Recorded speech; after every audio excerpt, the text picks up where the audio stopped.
message ce matin, bien-aimé, c'est du rejet à l'honneur. Du rejet à l'honneur. Vous savez, la Bible déclare, bien-aimé, que ce sont les bontés du Seigneur qui ne sont pas épuisées. Amen. Ce ne sont pas les bontés des hommes. Ce sont les bontés du Seigneur qui ne sont pas épuisées. Et ce sont ses compassions qui ne sont pas à leur terme. La Bible dit elles se renouvellent chaque matin. Amen. Nous devons prendre note de cela parce que c'est extraordinaire, c'est exceptionnel. Vous allez le trouver dans Lamentation de Jérémie. C'est là le Seigneur, c'est là qu'il veut que nous puissions arriver, bien-aimés. Vous savez, il n'y a pas de bonté dans le cœur de l'homme. L'homme n'est pas bon. On va se dire, mais qu'est-ce qu'il raconte? Mais le Seigneur lui-même l'avait dit. Un homme lui avait dit, bon maître, que faut-il que, etc. Et le Seigneur lui avait dit, pourquoi m'appelles-tu bon? Il n'y a de bon que Dieu seul. Amen. Il n'y a de bon que Dieu seul. Amen. Amen, bien-aimé. Et le Seigneur, pour prouver cela, il a continué à leur dire, Dieu fait lever le soleil sur les bons comme sur les méchants. Amen. Amen, bien-aimé. Le Seigneur fait lever son soleil sur les justes comme sur les injustes. Donc en réalité, bien-aimé, on peut trouver des bons comme on trouve des mauvais, mais on peut trouver des fidèles comme des infidèles. Amen. Amen, bien-aimé.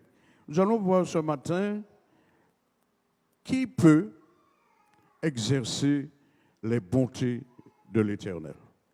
Qui a reçu et qui est capable de manifester la miséricorde du Seigneur.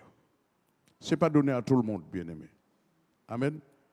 Ce n'est pas donné à tout le monde. De la même manière que l'amour n'existe pas dans ce monde, ni le pardon n'existe pas dans ce monde, ce sont des éléments qui viennent du royaume des cieux.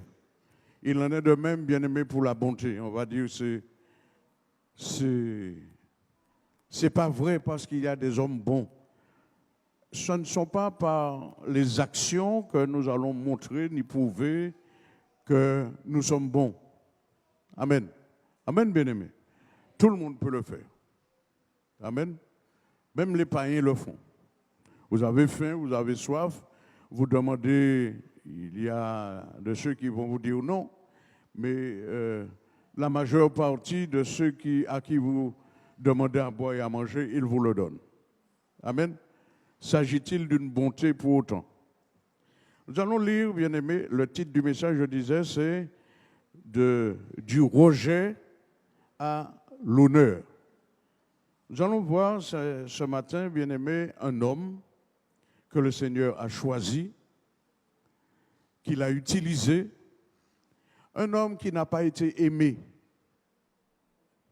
un homme qui a été haï, qui a été persécuté, un homme qu'on a tout fait pour tuer. Nous allons voir comment le Seigneur a agi avec lui et comment il a fait pour agir. Vous savez, la Bible dit que Dieu avait trouvé son cœur de père dans le cœur d'un homme. Est-ce que vous savez? Qu'est-ce que vous vous rappelez? Vous vous rappelez de cela, bien-aimé? La Bible dit que David avait le cœur de Dieu. C'est ça, hein, c'est pas vraiment comme ça, mais pour l'exprimer, on va le dire comme ça, David avait le cœur de Dieu. Dieu a trouvé en David, fils d'Isaïe, un homme selon son cœur. C'est ça que la Bible dit, bien-aimé. Ça veut dire que pour faire du bien, c'est ça, hein, c'est celui qui est bon qui fait le bien. Pour faire du bien selon Dieu, il faut avoir son cœur. Amen. Pour être miséricordieux, pour user de compassion envers les autres, il faut avoir reçu le cœur de Dieu. Amen. Sinon, ce n'est pas possible.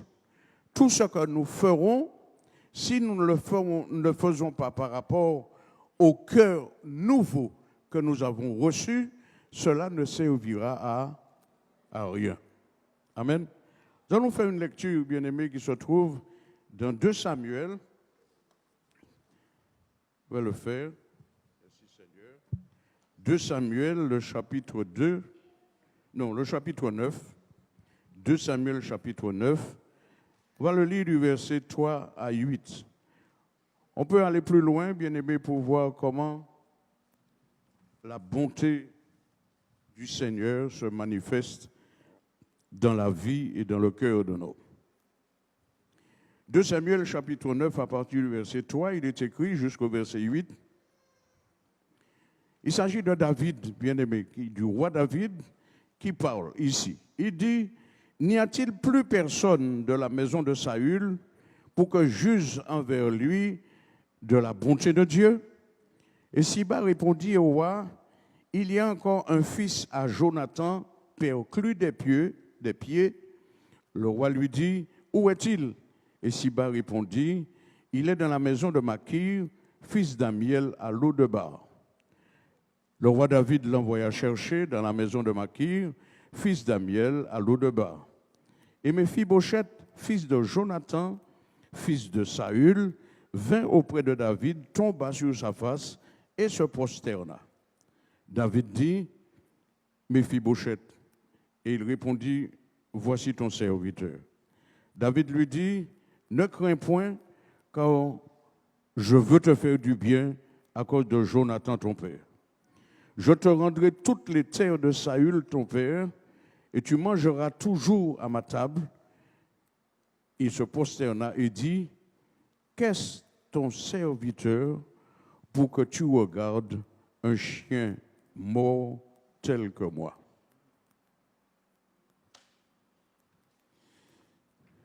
Alléluia.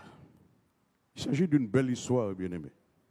Il s'agit d'une histoire merveilleuse, une histoire extraordinaire qui s'adresse à ceux qui ont le cœur pur.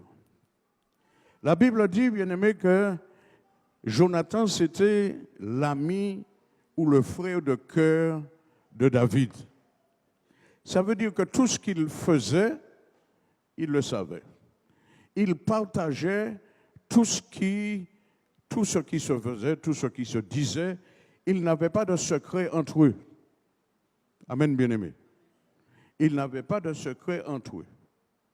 Cependant, vous savez, lorsqu'on dit qu'il n'y a pas de secret, on a toujours quelque chose qu'on garde. La Bible dit que Jonathan avait un fils qui était infirme des 2 pieds. Il était perclus. C'est ça, bien-aimé.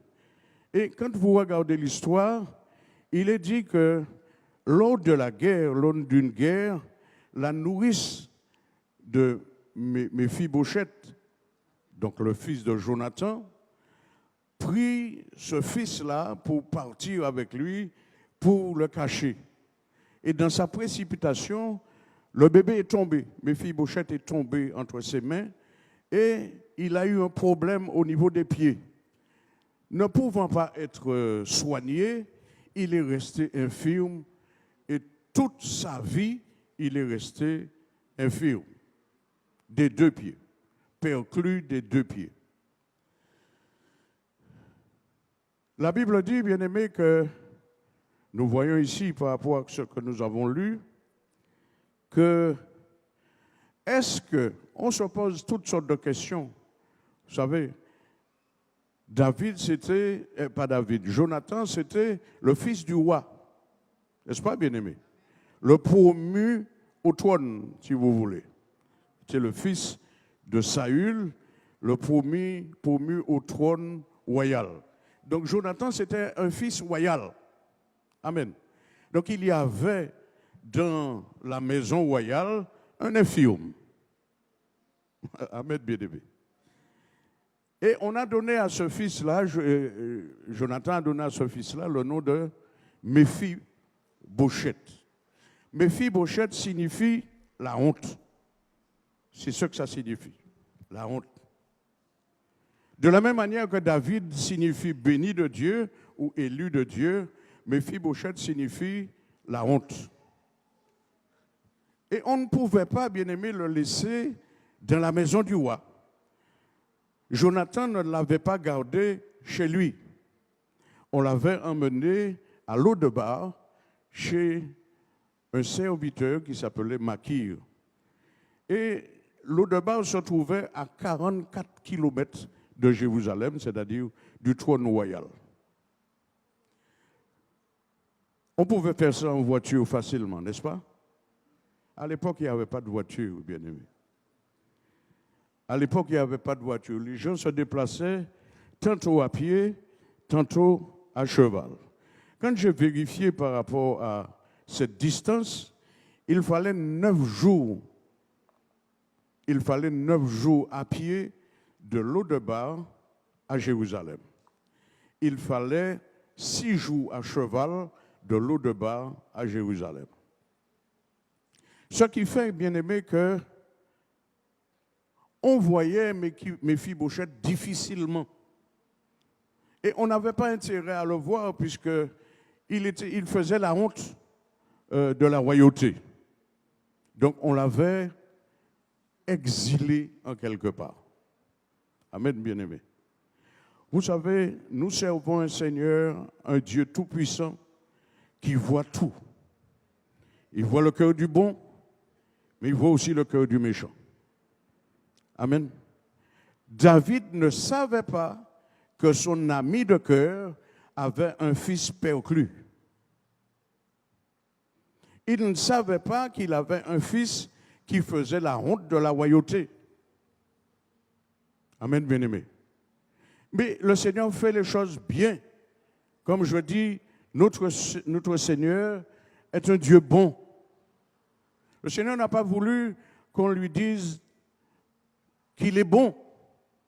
Pourtant, il a agi avec bonté, n'est-ce pas, bien-aimé? Pendant tout son ministère, il a agi avec bonté envers tous les hommes, envers ceux qui l'aimaient comme ceux qui ne l'aimaient pas, envers ceux qui étaient de sa patrie, de sa doctrine, comme ceux qui ne l'étaient pas. N'est-ce pas, bien-aimé? N'est-ce pas? Et qu'est-ce qui s'est passé? Nous disons qu'il y a des fois en nous-mêmes, nous disons, bon, la chance existe, le hasard existe. Mais lorsqu'on a le cœur de Dieu, on sait que ni la chance, ni le hasard n'existent. Amen, bien-aimé. La Bible dit, il y eut la guerre, il y eut une guerre dans laquelle Saül et tous ses fils ont participé. N'est-ce pas? Pendant cette guerre-là, la Bible dit, Saül mourut. Il s'est pratiquement suicidé puisqu'il est tombé sur son épée. Mais la Bible dit aussi qu'on a tué tous ses fils. Amen. Donc toute la famille, toute la race de Saül avait péri pendant la guerre. Il ne restait qu'une personne. Il ne restait qu'un homme déshonoré. Il ne restait que Méphi-Bochette. Vous croyez que c'est un hasard, bien-aimé? Si Méphi-Bochette n'était pas infirme, où est-ce qu'il se serait trouvé? Il serait trouvé à la guerre et on l'aurait tué de la même manière qu'on a tué son grand-père, son père et ses oncles. Amen, bien-aimé. Il serait également un homme mort. Et nous n'aurions pas entendu parler de la bonté du Seigneur dans la vie de David. Parce que la Bible dit que David, c'est un homme selon le cœur de Dieu. Amen, bien-aimé. David, c'était un homme selon le cœur de Dieu. Donc, ça veut dire qu'il avait un cœur bon. Oui ou non, bien-aimé? C'était un homme bon. Qu'est-ce qu'on essaie de faire de ces hommes bons? On a essayé de le tuer. Tout ce qu'il a essayé de faire a été pratiquement inutile. Au point où le Seigneur a dû envoyer à Saül un esprit diabolique, un mauvais esprit, selon la Bible. Et ce mauvais esprit s'acharnait pour tuer David. Mais partout où il allait, il était considéré comme un homme persécuté. Oui ou non, bien-aimé? Même chez lui, il ne pouvait pas rester parce que Saül cherchait à le tuer. Rappelez-vous un soir où le roi avait voulu le tuer, il a dit à ses serviteurs, allez me le prendre. Il est chez lui avec sa femme. Allez le prendre avec son lit. Ce n'est pas la peine de le prendre comme ça, parce qu'il va se débattre ou bien je ne sais pas ce qu'il va faire. Mais prenez-le avec son lit, emmenez-le avec le lit pour que je puisse le tuer. Lorsque le diable a décidé de vous tuer, bien souvent on voit le visage des hommes, n'est-ce pas, bien-aimé? Mais on ne voit pas toujours ce qui se cache derrière l'homme. Amen. Saül était un homme méchant. Et pourtant, c'était le roi, c'était le serviteur de l'Éternel. Vous savez combien d'années Saül est resté roi, bien-aimé, pendant combien de temps qu'il est resté? Il est resté 40 années. Il est resté 40 ans roi en Israël, sur le peuple de Dieu. 40 années. Et dès le départ, le Seigneur connaissait son cœur. Dès le départ, le Seigneur savait de qui il s'agissait. Amen. Amen, bien-aimé. David a tout fait pour s'écarter. Il lui a montré à un moment sa bonté envers lui. Pas vrai? David a montré à Saül sa bonté envers lui. Tout avait été fait pour que David puisse le tuer dans la caverne là où il s'était rentré pour se reposer. La Bible dit que David est rentré, il a coupé le pan de son manteau, il a pris 2 petits objets et il est parti. Et le lendemain, il a crié vers Saül lui disant, mais mon cher, je ne vois pas pourquoi tu veux me tuer. Je ne t'ai rien fait. Si je voulais te tuer comme toi tu veux me tuer, je l'aurais fait hier soir. J'ai la preuve. Regarde, j'ai en main. Regarde, tu vas voir, le pan de ton manteau est coupé. Je l'ai en main. J'aurais pu te tuer.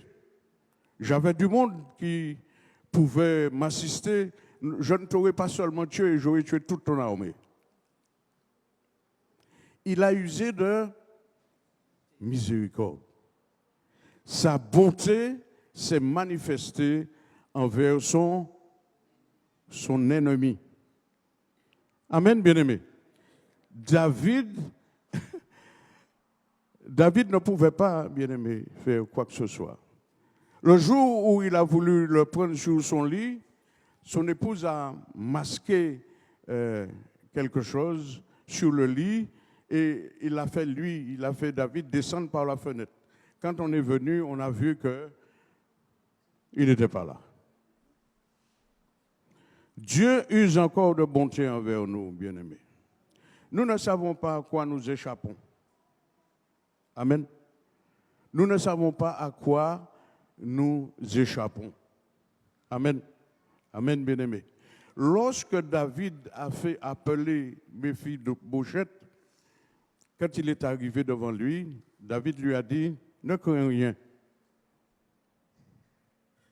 On avait certainement donné la nouvelle, porté l'information à Méphibosheth pour lui dire que ton grand-père est mort, ton père est mort, tes oncles sont morts. Il n'y a plus rien, personne de ta famille. Il avait peut-être pensé pendant ce trajet que Le roi l'avait fait appeler pour le tuer, pour l'éliminer, pour que la race d'Ésaü n'existe plus, disparaisse. Il avait pensé ça. Vous savez, il y a beaucoup d'hommes aujourd'hui encore, bien-aimés, qui travaillent comme ça. Qui travaillent même par sorcellerie pour que ta race disparaisse. Mais le Seigneur est bon. Le Seigneur est merveilleux. Amen. Mais comme David avait reçu le cœur de Dieu, mais c'est ça, hein, bien-aimé. Il avait reçu le cœur de Dieu. Parce que celui qui donne sa vie au Seigneur, amen. Celui qui donne sa vie au Seigneur, le cœur nouveau qu'il reçoit, c'est le cœur de Dieu. Amen. Amen, bien-aimé. Toutes ces actions doivent tourner autour de ce cœur-là, de ce nouveau cœur-là. La Bible dit, garde ton cœur plus que toute autre chose, car de lui viennent les sources de la vie. Mais ce n'est pas son cœur mauvais, bien-aimé. Ce n'est pas le cœur charnel. N'est-ce pas? Il n'est pas question de ce cœur charnel, bien-aimé. Il est question du nouveau cœur. Amen. Il est question du nouveau cœur. Et beaucoup, bien-aimés, croient avoir reçu le nouveau cœur, mais comme le cœur s'est endurci en chemin, ils deviennent plus mauvais qu'ils étaient avant d'avoir donné leur vie au Seigneur. Amen. Sinon, bien-aimés, quelqu'un n'aurait pas dit à un homme, mais je t'aime de tout mon cœur, je suis prêt à mourir pour toi, et puis demain, il lui demande le divorce. Il en est de même inversement. Amen. L'homme dit à la femme, je t'aime, je suis prêt à aller chercher la lune et les étoiles pour toi. Et puis dans 2 ans, 3 ans, 4 ans, je ne t'aime plus. Ça veut dire qu'il n'y a jamais eu d'amour. Puisque l'amour ne meurt pas, bien-aimé. Pas vrai? L'amour ne meurt pas. La Bible dit que c'est la dernière chose qui va périr, c'est l'amour. Et nous savons que l'amour va subsister. Amen. Au-delà des temps, au-delà des siècles, au-delà des circonstances, l'amour doit demeurer. Amen, bien-aimé. Amen, bien-aimé. Je vous le dis et je peux vous le témoigner. Mon épouse également peut témoigner cela. Amen. Amen, bien-aimé. David a dit, ne crains rien, je veux t'honorer. David a dit, ne crains rien, je veux t'honorer. Il a dit cela, bien-aimé, parce que il avait reçu ce cœur pour le faire. N'est-ce pas? Mais regardez bien.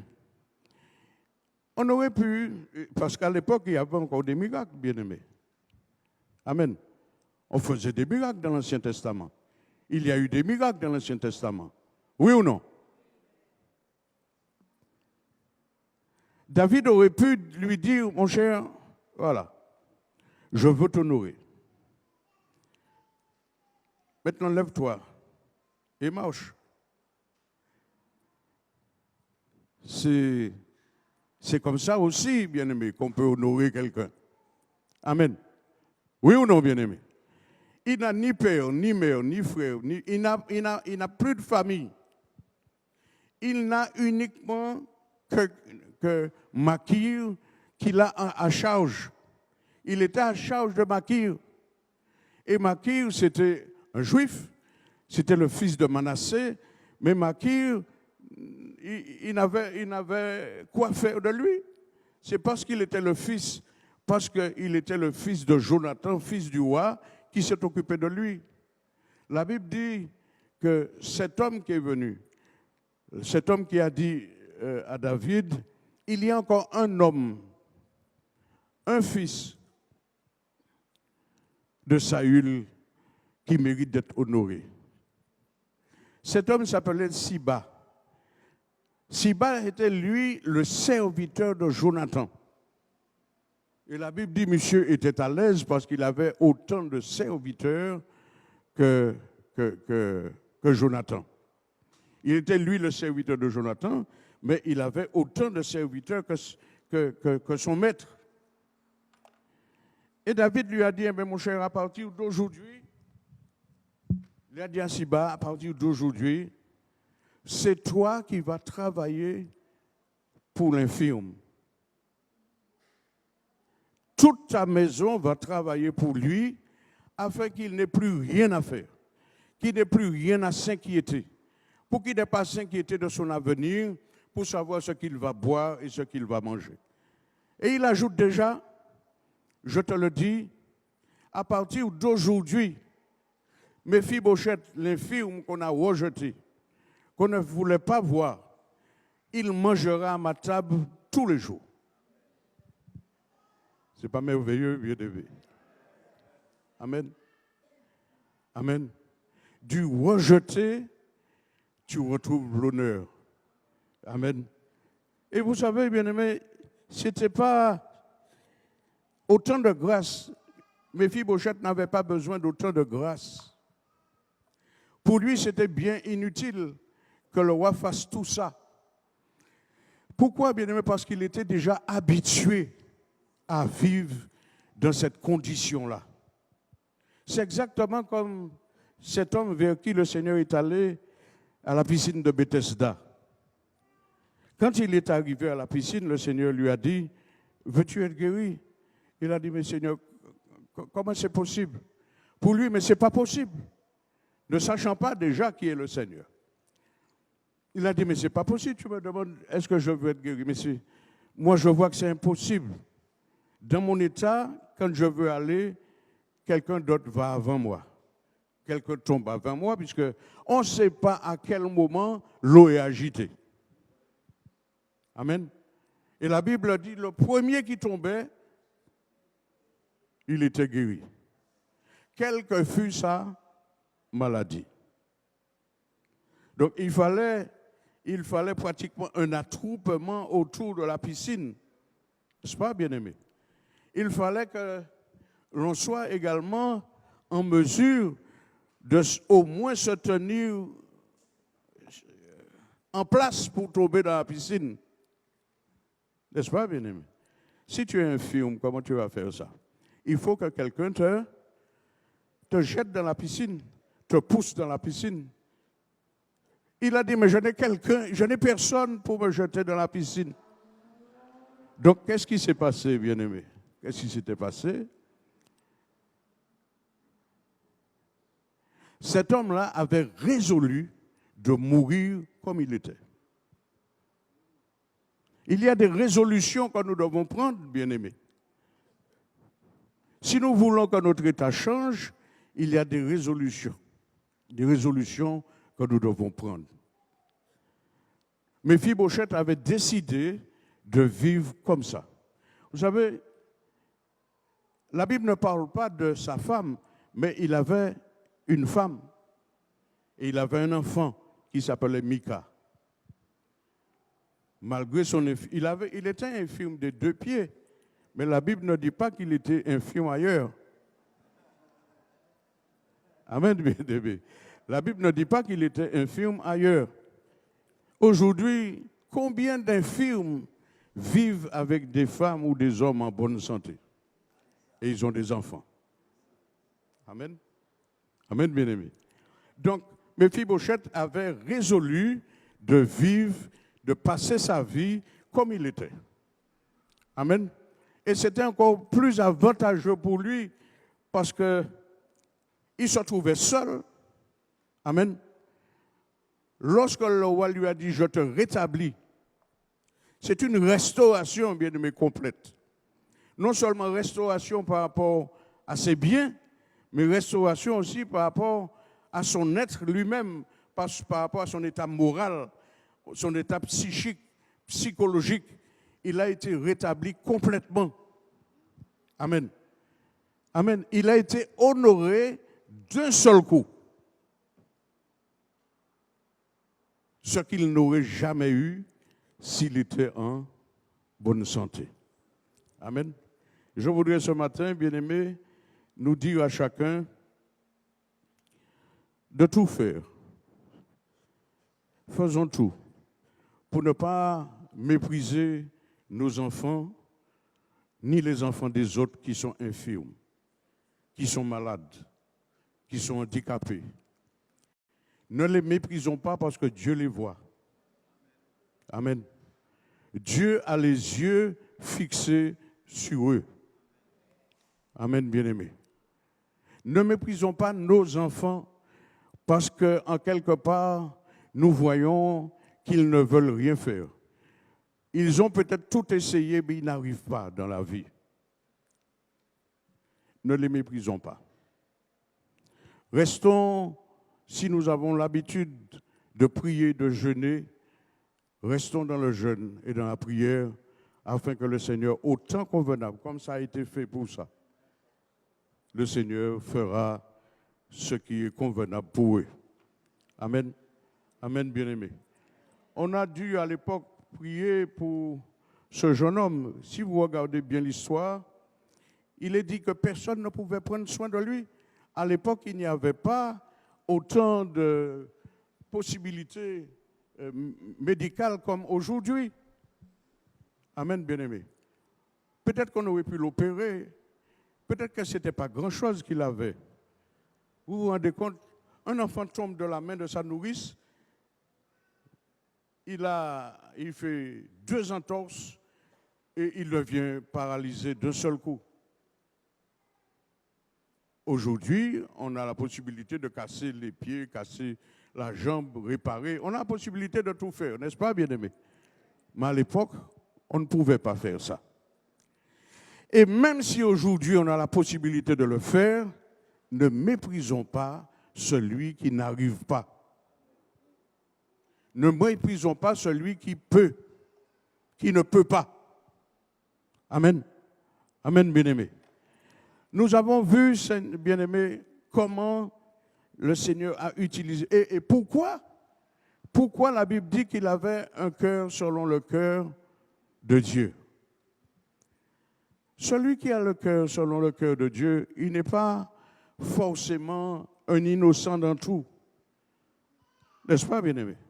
La Bible dit que David a commis 2 grands péchés. 2 grands péchés. Il a pris la femme d'Uri, il a tué Uri, il a fait toutes sortes de malversations.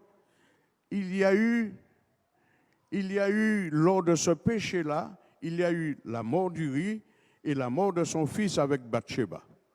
N'est-ce pas, bien-aimé? Il y a eu 2 morts. Mais le deuxième grand péché que David a fait, c'était le recensement, le dénombrement. Il a fait le dénombrement. Vous savez combien de morts qu'il y a eu, bien-aimé? Il y a eu 70 000 morts. Il y a eu 70 000 morts pour un péché. Vous savez que nous servons le même Seigneur. Amen. Nous servons le même Dieu, le même Seigneur. Le serviteur disait ce matin qu'il y a un seul Dieu, un seul baptême, un seul Seigneur. C'est le même que nous servons. Amen, bien-aimés. Si nous n'avons pas reçu le cœur de Dieu, nous ne ferons rien de bon. Non seulement ce que nous ferons sera voué à l'échec, mais nous serons également nous-mêmes un échec devant Dieu. Amen. Nous devons nous organiser pour réaliser, pour voir si réellement nos actions sont des actions tournées vers le cœur de Dieu. Si ce que nous faisons correspond à ce que le Seigneur ferait. Vous savez, la Bible dit que c'est nous qui sommes les ambassadeurs de Christ sur la terre. C'est pas ça? C'est nous qui sommes les ambassadeurs de Christ sur la terre. Ça veut dire que là où le Seigneur n'a pas pu aller, il nous envoie. N'est-ce pas? il nous envoie là où il n'a pas pu aller. Et nous serons, bien-aimés, efficaces que si nous avons reçu le cœur de Dieu. Amen. Donc nous bénissons notre Dieu, bien-aimé, pour son amour infini envers nous. Nous le bénissons aussi pour ce qu'il fait pour nous. Amen. Nous devons arriver à la stature parfaite de Christ. N'est-ce pas? Nous devons être des hommes et des femmes faits à l'image de Christ. Amen. Amen, bien-aimé. Pour finir, la Bible parle de 3 hommes importants dans toute l'histoire de la Bible. Il est parlé de David, qui était un homme selon le cœur de Dieu. Il est parlé, bien-aimé, de Moïse, qui était un homme plus patient que tous les hommes sur la terre. Amen, bien-aimé. N'est-ce pas? Et il est parlé d'Abraham, qui avait été appelé l'ami de Dieu. Amen. Nous avons suffisamment de références pour pouvoir nous calquer sur les hommes de Dieu. Amen. Et le Seigneur, quand il est venu, il a dit, je suis l'accomplissement de la loi et des prophètes. Ça veut dire que en moi, vous allez trouver tout ce qui était, ce qui s'est fait, ce qui s'est passé dans l'Ancien Testament. Je suis le représentant de tout ce qui s'est passé dans la loi et dans les prophètes. Prenez-moi un exemple. C'est lui le Seigneur qui le dit, pas moi, bien-aimé. Le Seigneur dit, prenez-moi un exemple et vous verrez si je ne vous ouvre pas les écluses des cieux. Amen. Que Dieu nous garde, bien-aimés, et qu'il nous bénisse.